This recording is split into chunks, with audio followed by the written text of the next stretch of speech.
Programme मध्य मुकाबले में खुशामदीद। मैं हूं रबिया एहसन और मेरे साथ मौजूद हैं रऊफ क्लासरा। और आज के प्रोग्राम में जिन टॉपिक्स पे हम बात करेंगे उसमें सबसे पहले शहबाज सरकार सुप्रीम कोर्ट के खिलाफ डट गई। पंजाब इलेक्शन के इनेकाद से मुकम्मल इनकार। इदारों के साथ मिलकर विफाक ने सुप्रीम कोर्ट का हुक्म मानने से इनकार कर दिया। कौमी असम्बली से एक बार फिर इलेक्शन कमीशन को फंड्स का इजरा मुस्तरद। इलेक्शन कमीशन कल सुप्रीम कोर्ट में अपनी रिपोर्ट जमा कराएगा। अब चीफ जस्टिस उमर अता बंदयाल क्या बड़ा एक्शन ले सकते हैं, इसके ऊपर बात करेंगे। इसके अलावा बात करेंगे खजाना कमेटी इजलास। कौमी असम्बली की सुप्रीम कोर्ट के हुक्म पर स्टेट बैंक को इलेक्शन के लिए फंड्स जारी न करने की कायमा कमेटी की सिफारिश मंजूर। दूसरी जानिब पीटीआई दौरे हुकूमत में मुल्क की 600 कंपनीज को सिफर शरह सूद पर $3 अरब कर्ज दिए जाने का इंकशाफ। कौन सी 600 शख्सियात पर इतनी बड़ी नवाज़शात की गई, जानेंगे खजाना कमेटी के चेयरमैन अगर वो हमारे साथ मौजूद हुए कैसर अहमद शेख साहब। और गुफ्तगू को आगे बढ़ाएंगे। हमारे साथ कंबर जैदी मौजूद हैं, सीनियर सहाफ़ी, सुप्रीम कोर्ट जीटीवी की बीट कवर करते हैं और काफ़ी जो खबरें हैं इससे मुतालिक उन पर गहरी नज़र रखते हैं। कंबर, ये बताइएगा कि ये जो इशू चल रहा है स्टेट बैंक को 21 अरब जारी करने का, ये हुक्म दिया गया था, आज इसकी जो डेडलाइन थी या डेट थी वो भी गुजर गई है। जरा बताइएगा, थोड़ा सा मेमोरी को रिफ्रेश करते हैं कि इस ऑर्डर का बैकग्राउंड क्या है, फिर आगे बात को बढ़ाते हैं। देखें रबिया, ये एक सुप्रीम कोर्ट ऑफ पाकिस्तान ने एक नोटिस जारी किया था जिसपे मोस्ट इमीडिएट लिखा हुआ था, और उस नोटिस के जरिए governor, state bank, secretary election commission और इसके साथ जो वजारत खजाना के हुकाम थे उनको चीफ जस्टिस ने अपने चैम्बर में तलब किया था। चीफ जस्टिस ने फिर चैम्बर में डिटेल हेयरिंग की इस मामले की। वजारत खजाना के हुकाम की जानिब से उनको इन कैमरा ब्रीफिंग दी गई और फिर इस पे इन चैम्बर हेयरिंग के हवाले से चीफ जस्टिस ने एक ऑर्डर जारी किया था। उस ऑर्डर के मुताबिक 17 तारीख रखी गई थी जो कि डेडलाइन थी। उस 17 तारीख में वजारत खजाना ने इलेक्शन कमीशन को 21 अरब रुपए फराहम करने थे जो कि पंजाब के इलेक्शन के लिए थे। और इसके बाद 17 के बाद जो है वो report supreme court of Pakistan में सबमिट करानी थी। इलेक्शन कमीशन की जानिब से भी ये रिपोर्ट सबमिट कराई जाएगी, गवर्नर, स्टेट बैंक ने भी ये रिपोर्ट सबमिट करानी है, और इसके साथ फिर वजारत खजाना की जानिब से भी सुप्रीम कोर्ट ऑफ पाकिस्तान में ये कल रिपोर्ट सबमिट कराई जाएगी। यानी सुप्रीम कोर्ट ऑफ पाकिस्तान में टोटल 3 रिपोर्ट्स आएंगी, और इन 3 में क्या लिखा होगा ये हमारे सामने बिल्कुल वाज़ेह है। क्योंकि ये मामला कायमा कमेटी में गया, कायमा कमेटी में गवर्नर, स्टेट बैंक की जानिब से कहा गया कि हमने फंड्स मुख्तस तो कर दिए हैं, लेकिन आर्टिकल 84 के तहत इसका जो इसकी एलोकेशन के बाद जो इजरा है इसका वो विफाकी हुकूमत ने करना है। और विफाकी हुकूमत ने फिर काबीना का इजलास बुला लिया। फिर काबीना के इजलास में हमने देखा उन्होंने मामला पार्लियामेंट को रेफर कर दिया। फिर पार्लियामेंट में जो कार्रवाई के बाद ये मुस्तरद कर दिया गया। अब सुप्रीम इलेक्शन कमीशन की जो हम एक्सपेक्ट कर सकते हैं वो रिपोर्ट यही आएगी कि ये मामला जो है पार्लियामेंट ही नहीं फंड दे रहा। तो एक जो बड़ा इंपॉर्टेंट नुक्ता है कल की, अगर रिपोर्ट देखें कि चीफ जस्टिस ऑफ पाकिस्तान फिर क्या कार्रवाई आगे करेंगे, क्योंकि 4 अप्रैल का अगर आप हुक्मनामा देखें उसमें बड़ा कैटेगोरिकली और बड़ा क्लियरली लिखा हुआ है कि अगर आपने सुप्रीम कोर्ट के एक्ट बात ना माने तो आपके खिलाफ तादीबी कार्रवाई होगी, और फिर उसके बाद लिखा हुआ है कि आप नताइज से भी वाकिफ हैं कि सुप्रीम कोर्ट के हुक्म ना माने तो क्या नताइज हो सकते हैं। लेकिन अगर सुप्रीम कोर्ट तौहीन अदालत की तरफ जाती है तो क्या, अब तो वो एलोकेशन करनी थी वो स्टेट बैंक ने कर दी। स्टेट बैंक कहेगा आर्टिकल 84 के तहत तो हमें फंड का इजरा विफाकी हुकूमत ने करना है, विफाकी हुकूमत ने वो मामला पार्लियामेंट में कर दिया है। क्या चीफ जस्टिस ऑफ पाकिस्तान पूरी पार्लियामेंट को तौहीन अदालत में बुला सकते हैं? ये क्या होगा? ये एक बड़ा अभी राइट नाउ ऐसा नुक्ता है जिसपे सबकी नजरें कि सुप्रीम कोर्ट का आगे का लाए अमल क्या हो सकता है, किस तरह से सुप्रीम कोर्ट इस मामले को आगे लेके चलेगी। लेकिन एक बात बड़ी क्लियर है, 4 अप्रैल को भी ये ऑर्डर किया था कि अगर आपने हमारा हुक्म ना माना तो कार्रवाई होगी। उसके बाद फिर मोस्ट इमीडिएट का 7 पेज का जो हमारे सामने ऑर्डर आया, उसमें नोटिस आया, उसमें भी ये कहा कि ना माना हुक्म तो कार्रवाई होगी।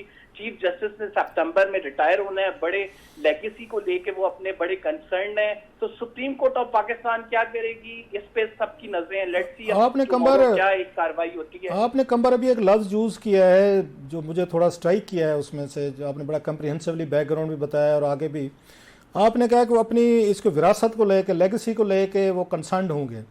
इससे क्या मुराद है? मतलब चीफ जस्टिस कोई भी हो, वो क्या लेगेसी छोड़ के जाना चाहता है? वो मैं इनकी नहीं बात कर रहा, ऑनरेबल चीफ जस्टिस साहब की, क्या जहन में होता है किसी भी चीफ जस्टिस ऑफ पाकिस्तान के, जब वो छोड़ने लगे साल बाद, 2-3 साल बाद, या वट एवर टाइम, क्योंकि अब इनके भी 2-3 महीने रह गए हैं, तो क्या उनके जहन में आया कि वो क्या लेगेसी छोड़ के जाए? उसी तरह की लेगेसी छोड़ के जाना चाहते हैं जैसे इफ्तिखार चौधरी साहब ने आपको, या यूसुफ रज़ा गिलानी साहब को उन्होंने आके नाहल किया था और उनको बाहर कर दिया था और वो वज़ीर आज़म की उसे कुर्सी से हट गई, है उनकी लेगेसी थी। बाद में हम देखा कि इनके दौर में, साकिब निसार साहब के दौर में, नवाज शरीफ साहब जो हैं, जो बेंच था पूरा, उन्होंने नवाज शरीफ साहब को नाहल भी किया और उस पर रेफरेंसेस भी भेजे। तो क्या उसी तरह की लेगेसी इनके जहन में है कि हर चीफ जस्टिस जो आएगा वो इस तरह की लेगेसी छोड़ के जाएगा अगर उनके आर्डर्स जो हैं नहीं माने जाएंगे, पार्लियामेंट नहीं मानेगी या वज़ीर आज़म नहीं मानेगा? मतलब आपकी क्या मुराद है लेगेसी से, कि उनके क्या जहन में है? देखिए क्लासेस साहब, आपने बड़ा राइटली पॉइंट आउट किए, इस चीज के दो पहलू हैं। पहला पहलू हम ये देख लेते हैं कि मुख्तलिफ चीफ जस्टिस की अगर हम मिसालें देखें, उसकी लेगेसी देखें, तो उनमें हमारे मुंतखब वज़राए आजम को फारिग किया गया है, चाहे वो till the rising of court का मामला हो, चाहे पनामा केस का मामला हो। लेकिन अगर मैं पर्टिकुलरली, चूंकि चीफ जस्टिस ऑफ पाकिस्तान से since I am doing court reporting, तो एक राब्ता भी होता है आपका, मतलब मुख्तलिफ इवेंट्स से मुलाकात भी होती है। तो जो मेरे नॉलेज के मुताबिक, मेरी इंफॉर्मेशन के मुताबिक, उनका भी माइंड अगर हम थोड़ा सा ये करें कि वो जो चीजें जिस तरह से हो रही हैं, वो ये है कि 90 दिन के अंदर इंतखाबात कराने के हवाले से बड़ा आईनी मामला है, और उसमें वो बड़ा क्लियर कहते हैं कि 90 दिन के अंदर आपने इंतखाबात कराने थे, आपने आइन पर अमलदारी नहीं की है। और फिर वो ये भी साथ उनके जहन में ये भी है कि इसी असम्बली को जब कासिम सूरी साहब की, आपको पता है कि वो एक वो आई थी, कासिम सूरी साहब की रूलिंग आई थी, उसको रिवर्ट किया था। फिर चीफ जस्टिस ऑफ पाकिस्तान कह रहे हैं कि वो किसी भी पार्टी के साथ जो है उस तरह से नहीं है, वो आइन के साथ खड़े हैं, और 90 दिन के अंदर वो कह रहे हैं कि आइन में चूंकि लिख दिया गया 90 दिन के अंदर, तो सर हम इधर से उधर नहीं हो सकते, 90 दिन से आप आगे नहीं जा सकते, कोई गुंजाइश नहीं है। आप उनके ऑर्डर पढ़ें तो बड़ा, लेकिन 90 दिन से आगे तो गुजर गए मेरा ख्याल, मैं आपकी बात को ऑर्डर, सॉरी, 90 दिन से आगे बात तो चली गई है, जो इवन 14 मई भी है, वो भी तो 90 दिन से, जब से असेंबली तोड़ी थी उन्होंने ये पंजाब की, वो मेरा ख्याल है 90 दिन से ज्यादा टाइम गुजर गया, अगर मैं ठीक कह रहा हूँ तो।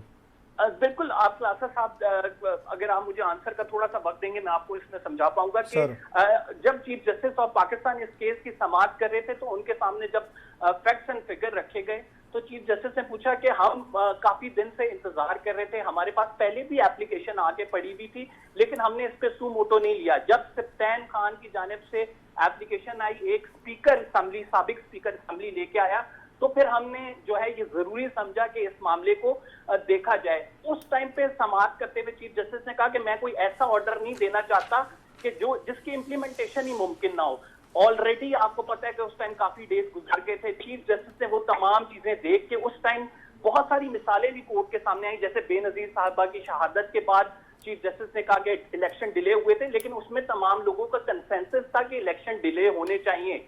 अब ये सूरत हाल है कि कंसेंसस नहीं है कि इलेक्शन डिले हो।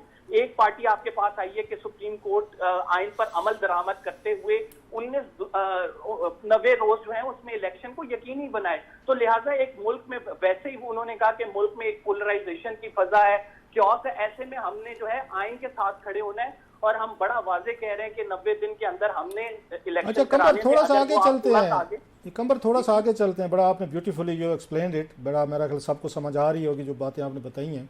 जो मेन अब ये क्रूशल डे है, डी डे जिसको कहते हैं, वो कल है, मंगल के दिन, जब ये सारी रिपोर्ट्स पेश होनी है, वहाँ पे इम्प्लीमेंटेशन स्टेटस जाना है, इलेक्शन कमीशन ने रिपोर्ट देनी है, स्टेट बैंक ने बताना है, इधर से अटॉर्नी जनरल हैं, इन्होंने जाके बताना है जी हमने क्या क्या स्टेप्स लिए हैं। वो सारी चीज़ें क्लियर हो चुकी हैं कि स्टेट बैंक ने आज कहा है जनाब कि हमने पैसे उसमें रख दिए हैं, वो अकाउंट में रख दिए हैं, वहाँ से अब ये फिनांस मिनिस्ट्री है जो है ये रिलीज़ कर सकती है पैसे जो हैं इसको इलेक्शन कमीशन ऑफ पाकिस्तान को। वो कहते हैं कैबिनेट ने मंजूरी दे दीजिए, दे दें। वो कहते हैं सप्लीमेंट्री ग्रांट हम लेके गए हैं वहाँ पे इसके सामने सुप्रीम कोर्ट ने, सॉरी पार्लियामेंट के, तो पार्लियामेंट ने उन्होंने इनकार कर दिया हम पैसे नहीं देते। तो कल जो है आपको क्या लगता है, रीडिंग आपकी क्या है, कोर्ट रिपोर्टिंग कर इतने बड़े अरसे से और बड़ी अच्छी रिपोर्टिंग करते हैं हिम्मत से, कि किसको नोटिस जाएगा अगर वो करना भी चाहते हैं कंटेम्प्ट ऑफ कोर्ट में? क्योंकि उसमें हम देख रहे हैं कि स्टेट बैंक ने भी उनको कंप्लायंस दी है, उस सुप्रीम को उसमें ये इलेक्शन कमीशन ने भी दी है, कैबिनेट कहे कि हमने भी मंजूरी दे दी, लॉ मिनिस्ट्री कहे कि हमने भी दी, फिनांस कहे कि हमने भी पैसे हमने मंजूर करके भेज दिए, पार्लियामेंट ने नहीं किया, तो सर हम क्या कर सकते पार्लियामेंट को? तो क्या मतलब क्या रूट लेंगे, किसके खिलाफ ये नोटिस जा सकता है कि आप बुलाएं? ये जो आपका क्वेश्चन है ना, ये $1 मिलियन क्वेश्चन है। इस पे मेरी अभी बहुत सारे वकीलों से बात भी हो रही थी। देखें, यहाँ पे जो गेम खेली गई है वो कानून खेला गया है। जैसे स्टेट बैंक ने कहा कि हमने तो फंड जी मुख्तस कर दिए हैं और कानून पर अमल दरामद करते हुए इजरा करना उनका काम है। प्राइम मिनिस्टर भी इस तरह कह रहे हैं हमने आपके हुक्म पर अमल करते हुए ये कर दिया। पार्लियामेंट, सारा मामला डाला जा रहा है पार्लियामेंट पे। वो डाला इस वजह से जा रहा है कि ऑब्वियसली अगर तौहीन अदालत का मामला है तो क्या चीफ जस्टिस पूरी पार्लियामेंट को घसीटेंगे? क्या पूरी पार्लियामेंट पे नोटिस होंगे? तो ये एक बड़ा जो है पेचीदा मामला है। लेकिन मैं ये समझता हूँ कि हो सकता है कि चीफ जस्टिस ऑफ पाकिस्तान अगर उन्होंने गवर्नर स्टेट बैंक को चैम्बर में बुला के कुछ कहा है तो हो सकता है कि उनकी सोच इस तरह हो कि वजारत खजाना को वो हो सकता है कि नोटिस जारी करें। लेकिन ये तो ऑब्वियसली ये इतना अभी राइट नाउ इतना पेचीदा मसला बन चुका हुआ है, इसमें कोई कानूनी नुक्ता निकाल के ही चीफ जस्टिस अगर सिंगल आउट किसी को करेंगे तो करेंगे। अदरवाइज हम ये देखते हैं कि पार्लियामेंट को ना पूरी पार्लियामेंट को नोटिस जारी हो सकता है, ना ही कोई ऐसा प्रेसिडेंट मौजूद है। हाँ, अलबत्ता ये है कि सुप्रीम कोर्ट के पास पावर्स बहुत ज्यादा होती हैं क्लासेस साहब। वो चाहे तो मतलब आप ये देखें कि सुप्रीम कोर्ट चाहे तो हमारे वज़ीर आज़म पहले फारिग हो चुके हैं और सुप्रीम कोर्ट की इम्प्लीमेंटेशन बड़ी नहीं, क्या सुप्रीम कोर्ट पार्लियामेंट को उड़ा सकती है कि ये सारे कंटेम्प्ट का, क्योंकि उन्होंने वो रिजेक्ट किया है, स्पीकर भी प्रिजाइड ओवर कर रहे थे, तो सबको उड़ाया जा सकता है कि पूरी पार्लियामेंट को? एज पर माय नॉलेज ये इंफॉर्मेशन वो पॉसिबल नहीं है। और चीफ जस्टिस का अगर आप जस्टिस उमर अता बंदयाल का टेन्योर देखें तो उन्होंने जिस तरह से साकिब निसार साहब के दौर में हुए थे, तौहीन अदालत के नोटिस हो जाते थे, यहाँ पे तो सिटिंग जजेस के खिलाफ कैंपेन पूरी चलती रही है, लेकिन चीफ जस्टिस ने कोई तौहीन अदालत का नोटिस नहीं लिया। और पिछले आप 4 अप्रैल के ऑर्डर में अगर पढ़े तो बड़ा कैटेगोरिकली लिखा हुआ है कि हम तौहीन अदालत से ज्यादा इंटरेस्टेड इस बात में है कि हमारे हुक्म की अमलदारी हो, और इसीलिए हम आपको ये गवर्नर स्टेट बैंक को नोटिस किया कि वो इन चैम्बर आके हमें ब्रीफिंग दें। ठीक है, तौहीन अदालत से अहम मामला ये है कि हुक्म की अमलदारी हो। कंबर, आपने बहुत इंपॉर्टेंट डिटेल्स बताई है। इसी डिस्कशन को हम आगे कंटिन्यू करेंगे क्योंकि अहम मामला है जो इस वक्त ज़ेरे बहस है। इस वक्त ब्रेक का वक्त हुआ है, हमारे साथ रहिए।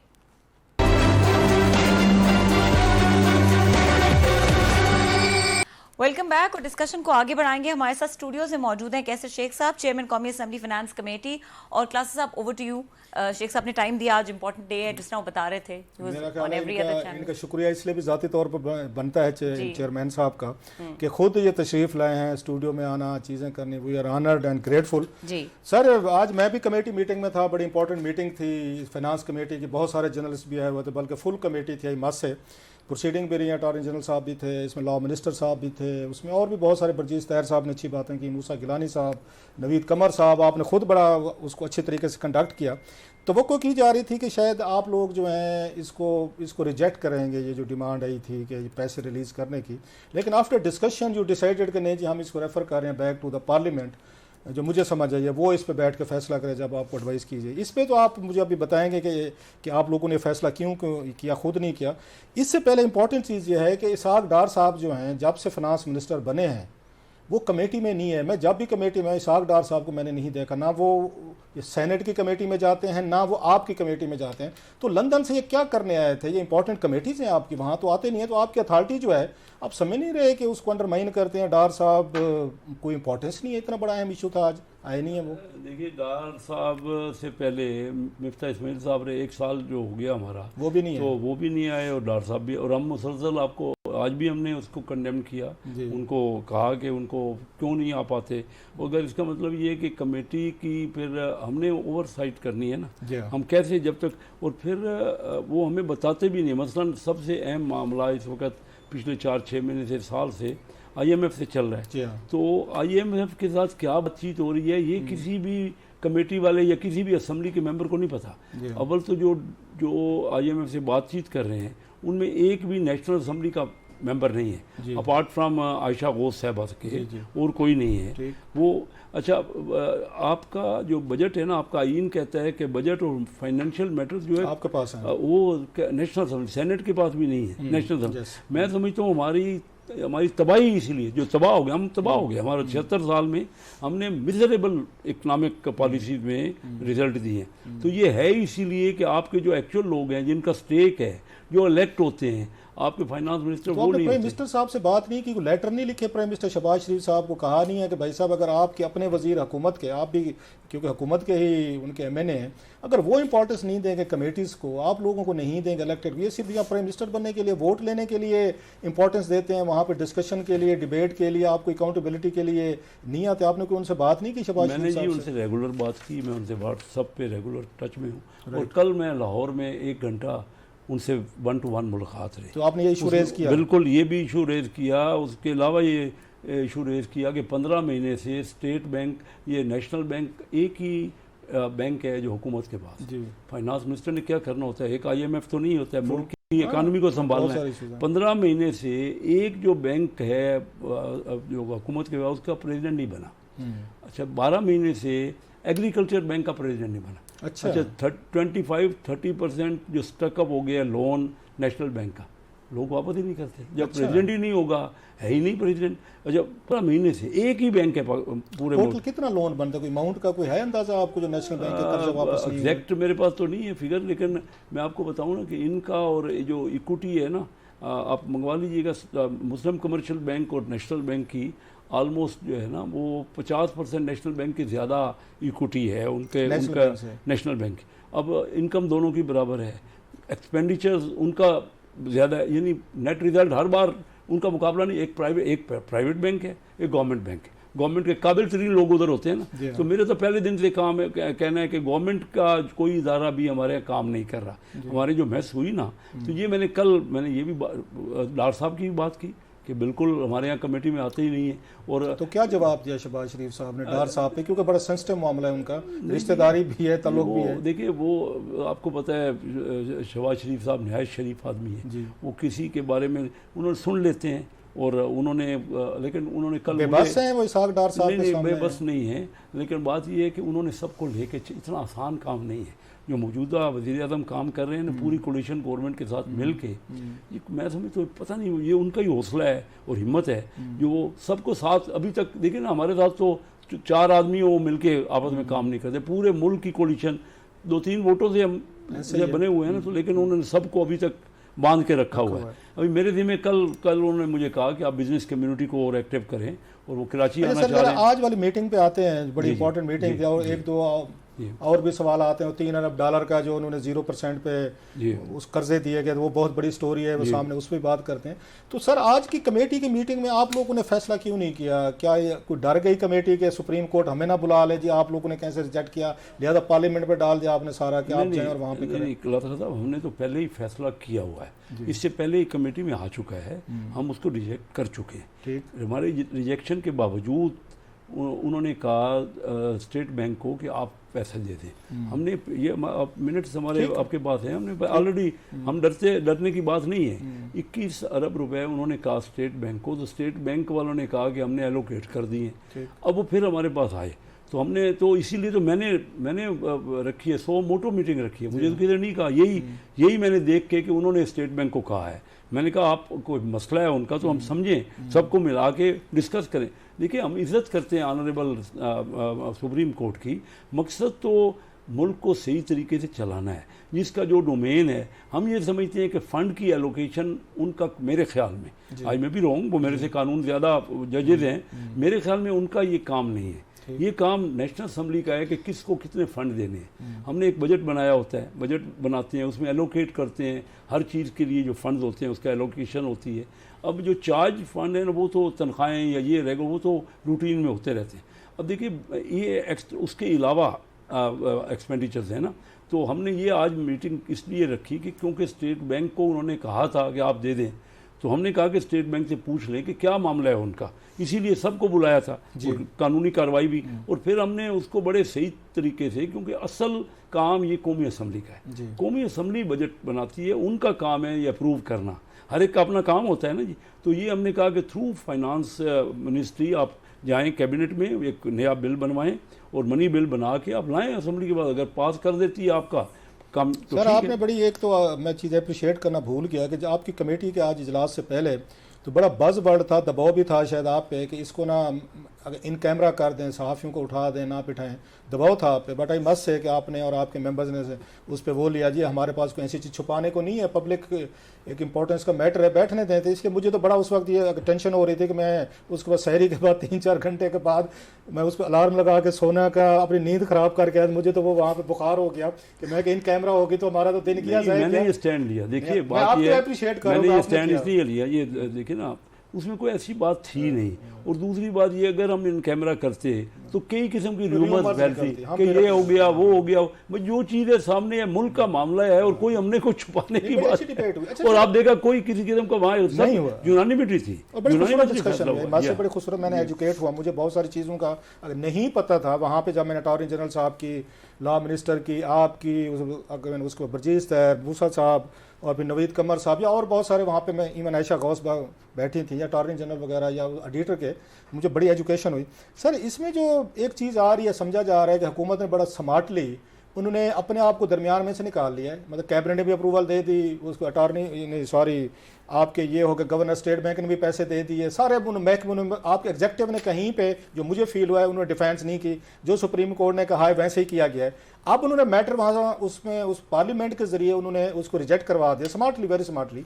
तो आप क्या देखते हैं कि सुप्रीम कोर्ट जो है अब वो पार्लियामेंट को बुलाएगी, वो स्पीकर को बुलाएगी या वजीर आज़म, तो किसको वो कहेगी कि इन आर्डर्स पे आप इम्प्लीमेंटेशन करवाएं? देखिए असल चीज़ तो सुप्रीम कोर्ट को पता है ना, हम उनकी बड़ा अदब और इज्जत करते हैं, लेकिन मेरे हिसाब से मैं फाइनेंशियल साइड का आदमी सर, अगर ये पावर भी आप कौमी असम्बली से ले लेंगे, जो नवीद कमर ने बात किया, जो फिर कौमी असम्बली के बाद आप क्या रखेंगे? ठीक है, फिर हम आपके पास वैसे आते हैं देखने, हमारे पास एक ही तो पावर है, बजट। मेन जो पावर है ना वो ये सेंट्रल बजट का को करना और ये जो एलोकेशन है उसका।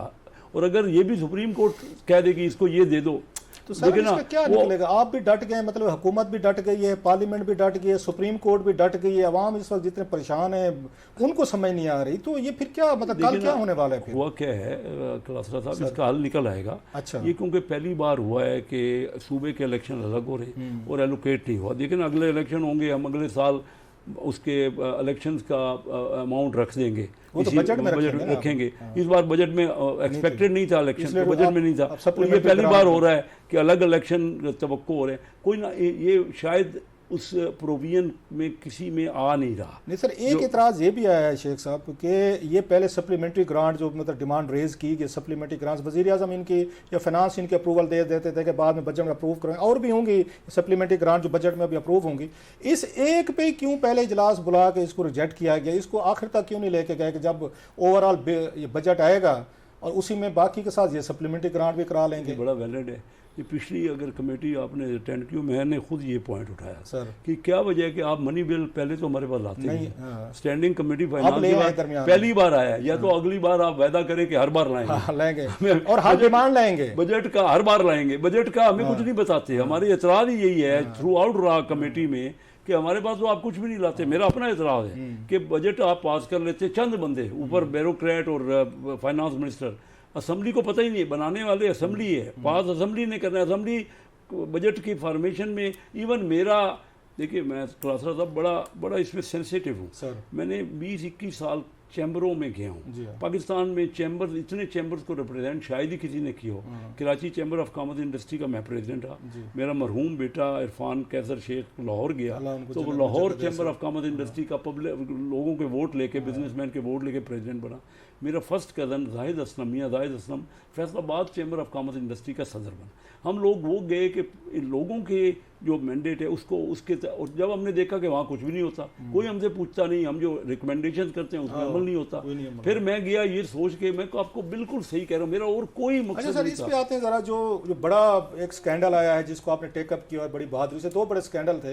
एक थोड़ा सा पीछे चला गया कि मिफ्ता इस्माइल साहब के दौर में जो बैंकों ने उन्होंने 3-4 महीनों में उन्होंने ये डॉलर पैरिटी के नाम पे कि जो एलसी खोली कि डॉलर 220 पे था वो 247 तक वो करते रहे, और 60-70 बिलियन रुपीस जो है ना सर उन्होंने वो किया, उस पर लोगों से लिया। एक तो वो इंक्वायरी हो रही थी, वो कहाँ तक पहुंची। उससे बड़ी बात $3 बिलियन जो दिए गए और उस जीरो मार्कअप पे वो दिए गए, वही तो ये क्या कहानी है सर? $3 बिलियन कहानी में उस दूसरे पे भी मैं आता हूँ, वो भी बहुत बड़ा बैंकों का मामला है जिसमें बैंकों ने फ़ायदा उठाया। देखिए मैं आपको बताऊँ कि ये $3 अरब PTI के दौर में चंद अमीरों को जो बड़ी वेल्थ वाले थे, बहुत बड़ी वेल्थ वाले, जिनके पास 100 अरब रुपए 200 अरब रुपए की वेल्थ है, उनको दे दिए गए बगैर किसी सूद के, बगैर किसी इंटरेस्ट के 10 साल के कर्जे में फ्री दे दिए गए। जिसको चाहिए भी नहीं थी। देखिए ना, ये जो है, ये जो पाकिस्तान चाहिए तो सब कुछ, किसी को डॉलर मिल रहे हो फ्री में सर, तो एवरीबॉडी नहीं, फ्री डॉलर तो नहीं मिल रहे थे ना। चाहिए थी मुराद ये कि उनको मशीनरी इंपोर्ट करनी थी, मशीनरी इंपोर्ट के लिए दिए गए ना, मशीनरी की जरूरत नहीं थी उनको उस वक्त। आज भी वो मशीनरी ज्यादा जो आ गई है 50% पेटियों में पैक पड़ी है, जरूरत नहीं थी उसकी।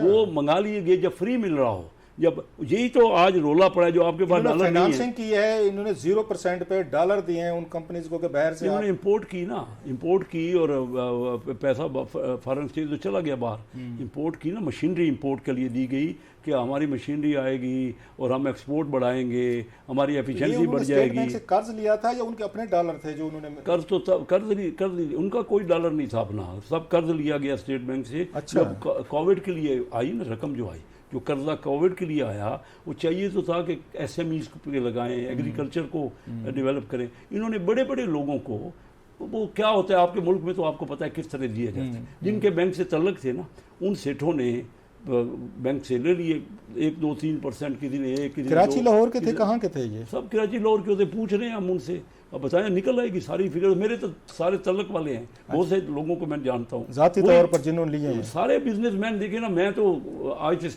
37 साल पहले Karachi chamber of commerce industry का प्रेसिडेंट था। सारे मेरे मतलब जो हमें शॉर्टेज हो रही है डॉलर्स की, आज हम एक दुनिया से 1 अरब डॉलर के लिए IMF के आगे इतनी सारी कर रहे हैं, तो आराम से 3 बिलियन डॉलर्स की 0% पे फाइनेंसिंग करके हमने बाहर से मशीनरियां मंगा ली जो इस वक्त डब्बों में बंद पड़ी हैं। और कमाल नहीं, सारी नहीं, कुछ मतलब कुछ पड़ी हैं। लेकिन कमाल ये है कि वो इमरान खान साहब PTI, किसी ने, हमारी किसी पार्टी ने भी उन पर तनकीद नहीं की। सबसे बड़ा स्कैंडल तो ये है जो मैं बार बार उठा रहा हूँ हर अपने प्रोग्राम में। इनके भी वो जो बिजनेसमैन है जिनको इमरान खान साहब के दौर में ये दिए गए डॉलर्स, तो मौजूदा हुकूमत, मौजूदा हुक्मरानों के भी करीबी हैं, इनके भी लाडले हैं। वो लगता ही है कि उनके भी होंगे, ये सारे लाडले सारे सबके होते हैं। अच्छा, बिजनेसमैन मैं मेरे तल्लक वाले हैं, मेरे दोस्त हैं। क्या वजह है आपको पता है? वो कहते हैं ना फ्री लंचेस तो कुछ नहीं होते। बिजनेसमैन इनके लिए क्या करते हैं? कोई इनको डोनर हैं, कोई पैसे देते हैं, इनको चंदा देते हैं? क्या करते हैं? बैंक कैसे दे देंगे? बैंक मुझे तो नहीं देता, मुझे नहीं देता, जो फाइनेंस कमेटी का चेयरमैन भी हूँ, प्रेसिडेंट भी रहता हूँ, सारी जिंदगी मैंने बिजनेस किया। 140 साल से मेरी कंपनी बिजनेस कर रही है। नेशनल बैंक में अपने मैंने अकाउंट खोलना हो तो मेरा नहीं खुलता, मुश्किल से खुलता है। छोड़िए इन बातों को, उनके अपने इंटरेस्ट, बैंकों का भी इंटरेस्ट होता है, पार्टियों का भी इंटरेस्ट। पाकिस्तान में होता क्या है, इसमें आया क्या है, चेक कीजिए ना, अभी हम निकलवाएंगे ना कि कौन सी इंडस्ट्री आई है। आप लोगों को चाहिए प्रोग्राम इस पे करें। आप छोटे छोटे मामले पे प्रोग्राम करते हैं। जो पाकिस्तान लुट गया है आज, जो डॉलर नहीं है, टोटल 4 अरब डॉलर पाकिस्तान के पास है, और ये 3 अरब डॉलर इस तरह आया है। वो क्या आया है, जो सीमेंट की industry already in excess capacity थी, वो भी और उन्होंने कहा मंगाने में क्या आ रहा है, 165 रुपये डॉलर में आ जाएगा। आज वो जो उनकी फ्री आई हुई है, आज वो बेचने जाएं तो 285 रुपए का तो डॉलर है, जो मशीनरी आ भी चुकी है। बाजार में भी बेच दें तो उनको तो नवा ही नफा है ना, मुफ्त में कुछ भी नहीं किया ना। लेकिन आप लोग, ये लूटमार इस तरह हो रही है सारी आज से हो रही है। पाकिस्तान कोई, मैं आपको आगे ले चलूँ, एक कंपटीशन कमीशन है, वो मैं रोज लेके आता हूँ। उसका 5 का बोर्ड है, उसकी सिर्फ एक लेडी 1 साल से उसकी चेयरपर्सन जो कुछ करे, उसके जिम्मे काम किया है कि लूटमार को खत्म करना। जो अमीर आदमी रेगुलेट जो मनापली कर रही है, और मनापली हो रही है, जिसका जो दिल चाहता है बेचता है। जो आप देखिए ना, जो आप फर्टिलाइजर को देते हैं, जो गैस का, बोर्ड के मेंबर नहीं है 5, उसका अभी तक नहीं लगा। 4 मेंबर 1 साल से नहीं है, 4 नहीं है। और वो एक अकेली खातून है पाकिस्तान की, वो सबसे बड़े इदारा जिसने अमीरों को चेक करना है। लेकिन आप लोगों के लिए कोई स्टोरी नहीं, आपके लिए स्टोरी है, छोटी छोटी स्टोरी। अच्छा, कैसे साहब, लेकिन आपने कोई लेटर लिखा वजीर आजम साहब को इस मामले पे, कोई बात की? ये बहुत बड़ी बात है, क्योंकि आपके कंपटीशन कमीशन ने तो बचाना है लोगों को लूटमार से। कल भी मिल के, मैं आपके ऑन रिकॉर्ड कह रहा हूँ, कल भी मैंने ये बात की उनसे, खुद मीटिंग में मिल के ये बात। चुप रहे शहबाज शरीफ एज यूजुअल। नहीं, वो भी देखिए ना, वो करेंगे, मुझे उन्होंने काम कोशिश कर रहे हैं। मेंबर लगाने में तो कोई उनको इत्तेहाद ही नहीं रोकेगा ना। लगे, आप कमाल करते हैं मेरे भाई। मेंबर कौन, जिसका लगेगा बहुत पैसा है उसमें। ओ माय गॉड, अब वो नेशनल बैंक में पैसा नहीं है, कौन नहीं लगाना चाहेगा? कौन पार्टी चाहेगी कि मेरा नहीं लगे? अब वहां भी फड्डा होगा कि मेरा, यानी फड्डा ही है। वहां पे कोटा सिस्टम होगा कि 4 में से एक हमारा मेंबर लगाए वहां। मेरे एक प्रेसिडेंट बनना है ना, मैं एक अंदाजा ही कर रहा हूँ, मैं गलत हूँगा ना, क्यों नहीं लगा? 15 महीने हो गए, एक प्रेसिडेंट बनना था नेशनल बैंक का। नेशनल बैंक पाकिस्तान का सबसे बड़ा बैंक है, उसी के पास पैसे जरूरी तरह क्या पैसे जो है उसके उनको पता तो करें कि कितना बेड डेट है, किस किस को उन्होंने दिया, क्यों दे देते हैं, जिसको क्या कहा जाता है। आज से थोड़ी चल रहा है, शुरू से ही चल रहा है।